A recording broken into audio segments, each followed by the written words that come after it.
Isang magandang araw na naman sa ating lahat mga master. Sa araw na to, meron tayong gagawin na panibagong video. Pero bago tayo magsimula, nais ko munang pasalamatan ang mga viewers natin sa ating ina-upload na videos at reels na sina paring Mick Jan, paring Kiko, paring Antonio De Feliz, kay Kastutong, kay Master Gamilong, at sa hindi ko na shout out, mag-comment lang kayo sa aking video guys na i-upload, at sa susunod ay kayo naman ang aking i-shout out. Isa-isahin ko munang ipakilala sa inyo ang mga material natin gagamitin sa pagbuo ng ating emergency solar light. Una, itong PCB LED light board. Kung makikita ninyo sa malapitan, ito siya. Yan. Tapos itong LED PCB board natin ay meron siyang sensor. Itong sensor niya,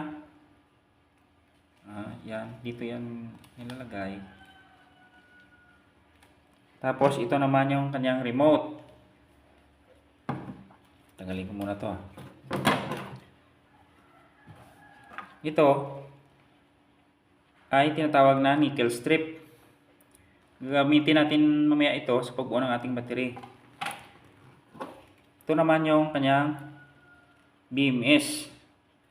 Itong BMS ay 1 series ito. Ang ibig sabihin, yung BMS na to ay para lang sa isang series. Ganito. Dito yan nakalagay. At ang BMS na to ay nasa 24 amperes. Ang makaya nitong battery na 32700 ay nasa 4. At ito naman yung ating battery na LiFePO4 or lithium iron phosphate na battery na 32700. Kailangan din natin ng screw at nuts para sa LiFePO4 na battery natin. Meron din tayong wire na kulay itim at saka mayroong kulay pula para ma-identify natin ang polarity ng ating mga wires. Mag-uumpisa na tayo mga master. Ang una natin gagawin ay buuin natin yung battery natin na 32700. Yung nickel strip natin, gupitin na natin ito para sa dalawa.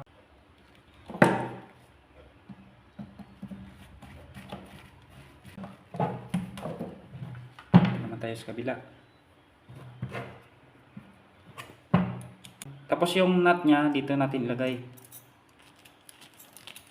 Pagkatapos, higpitan lang natin ang flat nose plier. So ito nang itsura niya mga master. So ito na siya mga master. Nalagyan na natin ng red wire sa B plus niya at black wire sa kanyang B negative. Ganon din ang gagawin natin. Lagyan natin ng red wire yung positive niya at black wire naman sa negative niya. Meron akong pinutol ng dalawang medyo mahaba na wire dahil ilagay natin ito dito sa P positive at P negative ng ating BMS. So ito na siya mga master. Ito yung P negative niya at ito ang P positive niya. Sunod naman natin gagawin ay hinangin dito sa ating nickel strip. At ito na siya mga master. Tapos na nating hinangin ang ating BMS sa ating nickel strip.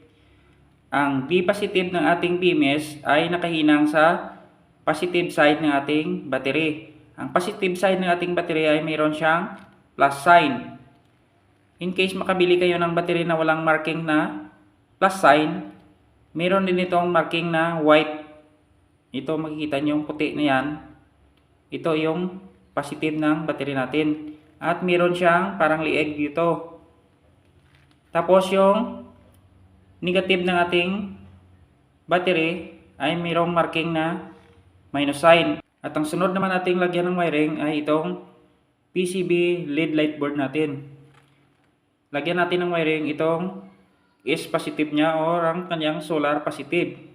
Tapos dito naman yung negative sa kanyang is negative o solar negative natin. Maglalagay tayo dito ng black wire. At tapos dito naman sa is positive ay red wire. Tapos na natin lagyan ng wiring ang sa kanyang solar side. Sunod naman nating hinangin dito ay ang wire na galing sa ating battery.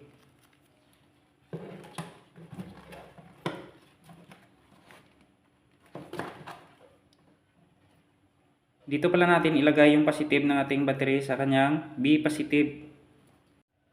Tapos na natin ikabit ang lahat ng wires niya. Try naman natin paganahin siya. Ikabit muna natin tong sensor ng kanyang remote.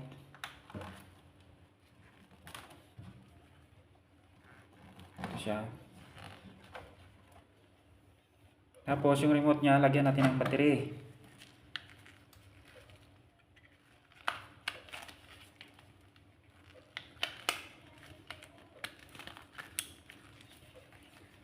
I-on natin.